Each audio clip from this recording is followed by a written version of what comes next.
પાટણ જિલ્લાના સરસ્વતી તાલુકાના વાગડોદ ગામમાં 10મી મોહરમ હિન્દુ મુસ્લિમ દ્વારા તાજિયાનું જુલુસ નીકાળવામાં આવ્યું હતું। પાટણ જિલ્લાના સરસ્વતી તાલુકાના વાગડોદ ગામમાં 10મી મોહરમ નિમિત્તે હુસૈન ખાન બલોચ તથા મહેબૂબ ખાન બલોચ, માજિદ ખાન બલોચ તથા સાજિદ બલોચ તથા ફિરોજ ખાન તથા બલોચ સમાજ દ્વારા વાગડોદ ગામના સરપંચ શ્રી દેસાઈ મેઘરાજભાઈ અને ઉપસરપંચ શ્રી પટેલ આશીષભાઈનું સ્વાગત કરવામાં આવ્યું હતું અને હિન્દુ મુસ્લિમ દ્વારા તાઝિયાનું જુલુસ નીકાળવામાં આવ્યું હતું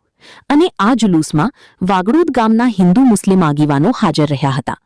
અને મુસ્લિમ સમાજ દ્વારા નિયાજી હુસૈન, શરબત અને દૂધ કોલ્ડ્રિંકનું આયોજન કરવામાં આવ્યું હતું અને વાગડોદ ગામના પોલીસ જવાનો દ્વારા એક સારી કામગીરી બતાવવામાં આવી હતી અને વાગડોદ પોલીસ સ્ટેશન દ્વારા આજુબાજુના ગામોમાં પોલીસ જવાનો દ્વારા એક સારી તારીફે કાબિલ કામગીરી કરી બતાવી હતી। HBN TV ન્યૂઝ રિપોર્ટર નવાબ ખાન બલુચ, પાટણ।